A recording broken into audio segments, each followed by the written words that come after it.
Alright, guys, welcome to the channel. You know who it is. It's the World of Wrestling podcast here today to discuss about the AEW Dynamite September 17th, 2025 review, also known as AEW September to Remember. I gotta be honest, this show sucked. All these shows with AEW suck.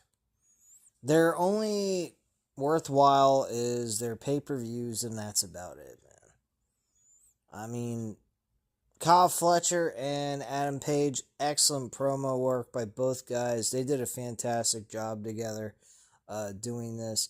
I had no issues with it whatsoever. But I'll be perfectly honest. I'm gonna watch the pay-per-view, but I don't think that this pay-per-view is going to be all that big of a deal if you missed it, honestly. I think there's going to be some good matches on here, and some entertainment that takes place. But if you're looking for hard-driven storyline progressions going on and developing in this pay-per-view, you're not going to find it. It just will not exist. This show is absolute dumpster fire when it comes to storytelling and just giving you in-depth character development and so on and so forth. There was some things on this show I will admit was good. Like I said, the Adam Page and Kyle Fletcher segment was excellent. I enjoyed the Adam Copeland, Christian Cage, and the FTR segment. That was fun and enjoyable to watch. There was a little bit of a hiccup, which I'll get into with you guys about that. There was a moment after the promos were done, they were attacking the security guards when they were trying to beat each other up. And FTR just stood there like a couple of idiots while they were beating the shit out of Christian Cage and Adam Copeland were beating the shit out of the security guards. And they just stood there. And then after they were done with the security guards, then they start brawling with each other. I'm just like, well, does this make any sense? You either attack them while they're attacking the security guards, or you bail out of the ring and run away. I don't understand why they stood there and waited as if they were teaming together to fight off the security guards. That was just fucking odd as hell, honestly. I don't know, man. But me personally, outside of those two things, a few of the matches on the card was entertaining. But, man, this show sucks. It really does. I don't care to watch it. If I didn't have this YouTube channel, I probably wouldn't. I don't know, man. I may, like I've said before, I may do some changes on this channel. My viewership has gone down the fucking toilet beyond belief since I took almost a month hiatus. Like, nobody's checking into these videos like they were.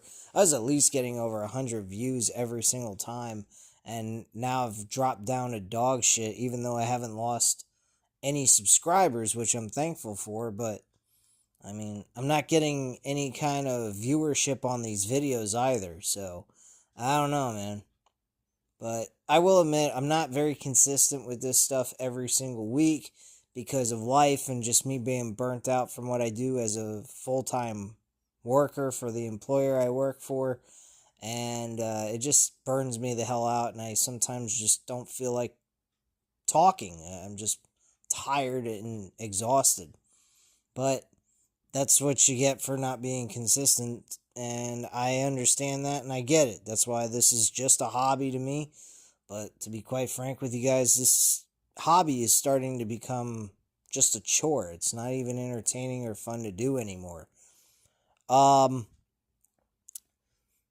have been implementing boxing on the channel. I'm going to cover a MMA story tomorrow during my lunch break and go over that with you guys.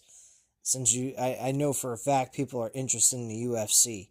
So, definitely a lot more than boxing. I can definitely promise you that. Anyway, Don Callis tells Page that he remembers when he took the AEW World Championship belt from him when he beat Kenny Omega. He says he's been waiting to take the title back from him, but now he says he has someone bigger and stronger. And he says the AEW Championship will come back to the Don Callis family this coming Saturday. This is when they were doing the sit-down meeting and doing the contract signing in the middle of the ring. There's also an extra little thing added to this whole situation is that Don Callis' family have to stay away from ringside or he will be disqualified and he will be stripped of the TNT Championship if that is to take place. So, let's continue. Page says he has no issue putting Fletcher into the ground, then says he told Fletcher to show up to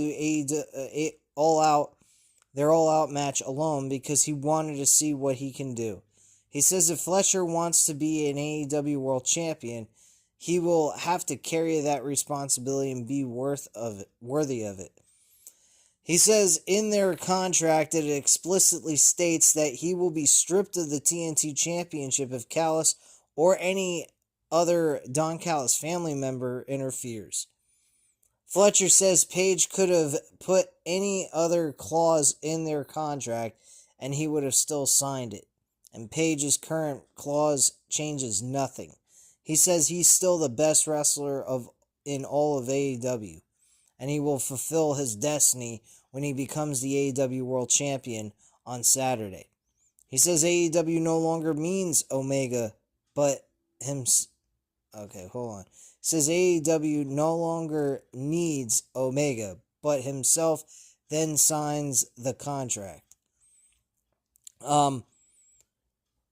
Page tells Fletcher that he knows how it feels to be in his shoes because he's been there, and then promises to give Fletcher everything and signs the contract. Fletcher tells Page that he's a man of his word and there will be no physicality in this contract or any interference on Saturday. He says he will leave Page beaten, bloodied, and unable to walk until he can say his name. So, we then get the Death Riders, Jon Moxley versus Roderick Strong. Why this is happening, I have no idea. Was the match decent? Yeah, it was a decent opener. Was it worth anybody's time? Fuck no. I don't even know what the hell Roderick Strong's doing on here. He barely ever shows up. Daniel Garcia. No explanation as to why he's on the Death Riders. And I guess at this point, who really fucking cares? Daniel Garcia is a wasted talent in the sense that he's not being utilized correctly on television. He could be something, but because of creative, they're failing him miserably. And he just looks like a fucking fill-in the whole entire time while he's on TV. Jon Moxley ends up winning this match thanks to the help of Wheeler Yuta, not Daniel Garcia. He was just out there for support, but Wheeler Yuta helped distract Roderick Strong. He got the double arm DDT, or the Death Rider is what they call it, and then he put in the Bulldog Choke with an instant tap out. Not even a struggle or attempt to reach for the ropes before passing out or tapping out. So he just instantly tapped. No questions asked. That's that. Groovy. Wonderful. That was fantastic work by Roderick Strong. Not even putting any effort to even want to win the match. Ricochet and the Gates of Agony then make their way to the ring, and we get the Hurt Syndicate with Bobby Lashley going up against Toa Leona from the Gates of Agony.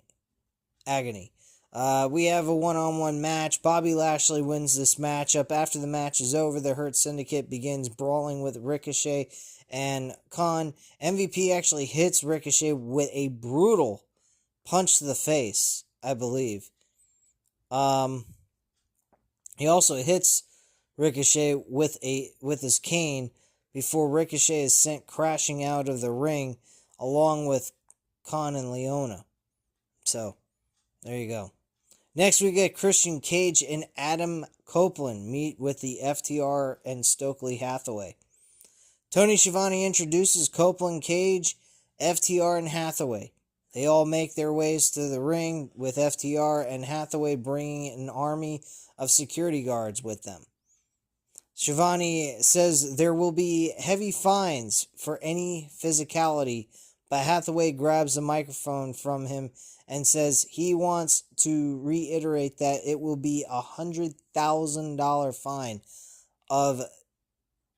if they touch Cash Wheeler or Dax Hardwood, and $500,000 fine if they touch him, in addition to their all-out match being canceled. So basically, there was physicality. So there's a $100,000 fine. I don't believe they touched Hathaway. So that is going to remain as is. Oh, I don't know, man. They pretty much stated that, at least if, Hathaway has $500,000, he can get some hose, because apparently he can't get hose on his own. Nor would you want hose. Hose got a lot of diseases, and, they can be dangerous. I mean, especially with how many people they probably have sex with. But anyway, back on point here. Hathaway hands the microphone to Wheeler, and Wheeler says in 2009, he met Copeland for the first time. He says Copeland was one of the biggest stars at that time while he was a young nothing. Then says Copeland walked into the gym he worked at, and they became friends. He says Copeland became his mentor, but he came to AEW and made it the Copeland show when he promised to help FTR. He says he made FTR do all of the heavy lifting, and while himself and Hardwood helped him get his career back, they will take it from him for good on Saturday. Hardwood says that the only reason Copeland and Cage are the best tag team in the world is because two mediocre teams carried them to relevancy. Pal, you are a fucking idiot to even have that come out of your mouth. I don't know who the hell had him say this idiotic bullshit rhetoric, but it's absolutely stupid. It makes them look like idiots. Hardy Boys and the Dudley Boys are fucking mediocre tag teams? Are you serious? What the fuck? He says FTR has carried tag team wrestling on their back for 11 years and says they cemented themselves as a generational team with a whole catalog of classic matches. Says FTR is one of one, and then says Cage and Copeland need Saturday to be a dream match. Copeland grabs the microphone from Hardwood and tells him to be quiet. He says Wheeler and Hardwood broke up their friendship and tells Wheeler that himself and Beth Phoenix opened their door for him. He says he wanted to come to AEW to work for them.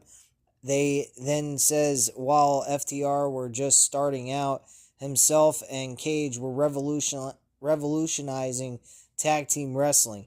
He tells FTR that when Cage and Copeland are raining down right hands on them, they'll understand why himself and Cage are better than them.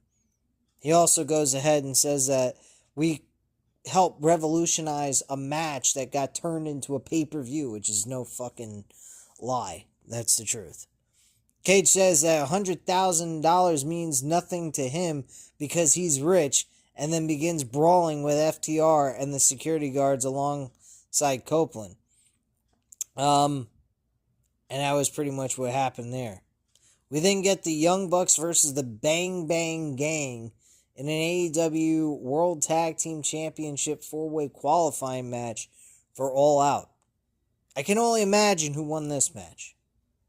I would imagine that was the Young Bucks, and they're going to win the tag team titles, and the Brandino tag team is going to be no more. as tag team champions. They're going to lose. I honestly believe that. The Beast Mortos then makes his way to the ring. And Beast Mortos versus Mascara Dorada. I guess we're getting into... this was a qualifying match for the AEW Unified Championship to make this a triple threat match with Takeshita and Okada. While Mascara Dorada ends up being a part of this match. Why? Who the hell knows?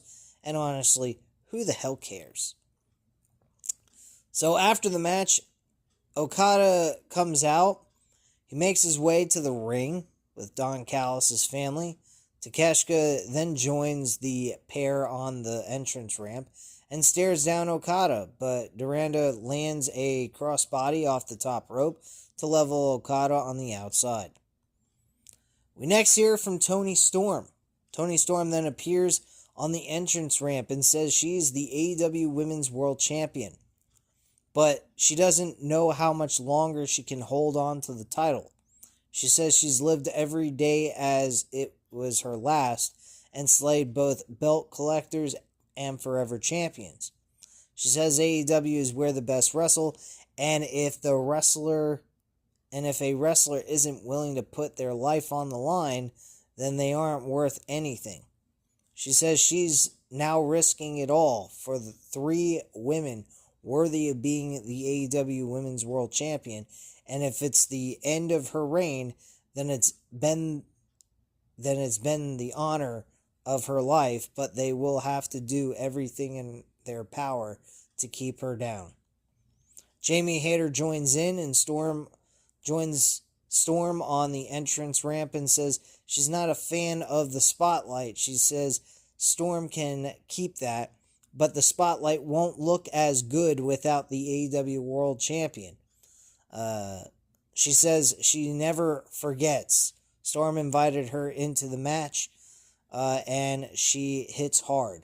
Chris Statlander joins Storm and Hayter on the entrance ramp and then says she hasn't wrestled for the AEW Women's World title in 4 years, but neither of them has what it takes to put her down. And Tekla joins the 3 women on the entrance ramp and makes her way out as officials try to keep them apart. Which is funny because she has not yet spoke at all. But yet she's competing for a Women's World Championship. Makes perfect sense to me. Queen Automata then makes her way to the ring.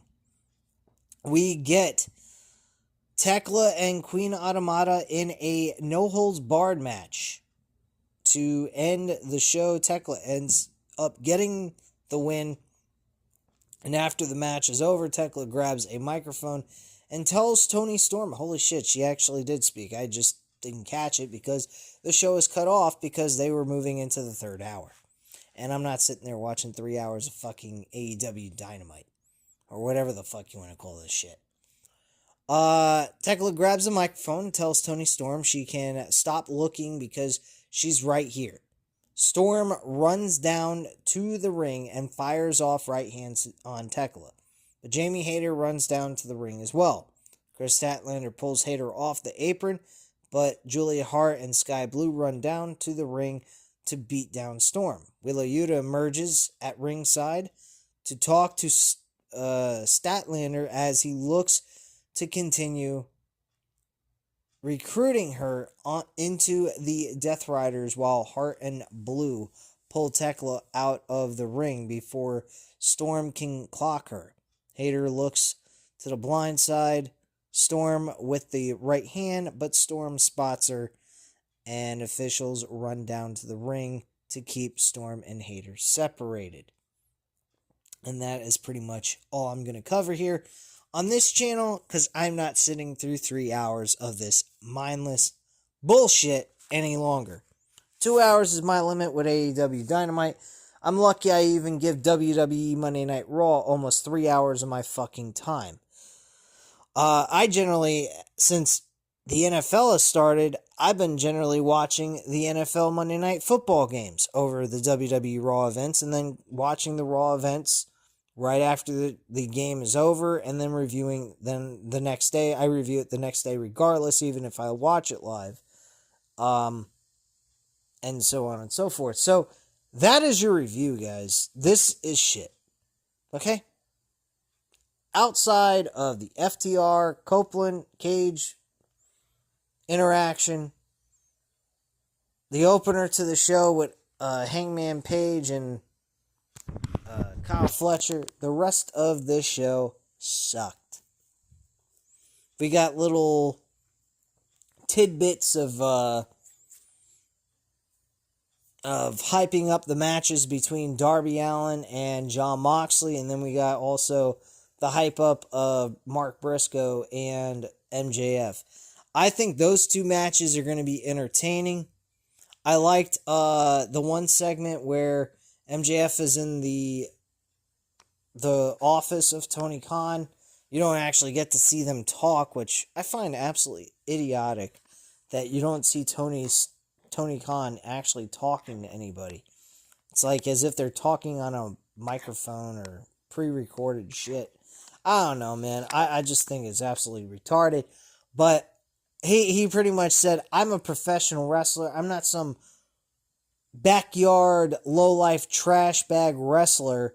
I'm a professional wrestler, and I want to keep it as such. And Tony Khan disagreed with him because of the fact the way he's been acting, the way he's been treating Mark Briscoe as of late. He disagrees. The match is going to stand as is, and that's that. MJF went ahead, his last statement before walking out, he said, you know what? What the hell has happened to you? All of a sudden you want to become a boss? I thought that line was fucking great. Loved it. Then he storms out, says, no problem. Well, actually, before he storms out, he says, no problem. The match stands? Good. Whatever happens to Mark Briscoe is going to be on your freaking head. And he storms out and walks out of the office of Tony Khan. I absolutely love that one. That was a fucking great segment. I love the line that he threw at him saying, oh, now all of a sudden you want to be a boss. Because honestly, let's face it, Tony Khan's not a boss. He doesn't care about making more money, growth of the company, and making it bigger than what it already is. And it's not even that big of a company anymore. It's diminishing each and every year. So, it is what it is. Take it or leave it. I don't know what to tell you. I thought Dynamite sucked. I didn't think much of it. Few of the matches that are going to be on this main card of the pay-per-view on Saturday seems to be pretty fun, enjoyable stuff that I think we're all going to enjoy watching. But at the end of the day, do I care? Not really. But anyway, guys, go ahead, hit the like button if you liked the video, hit the subscribe button if you're not already subscribed to the channel, and leave a comment down below. I'll definitely get back to you on that. Thank you guys very much for watching. Have a great night, guys. Bye.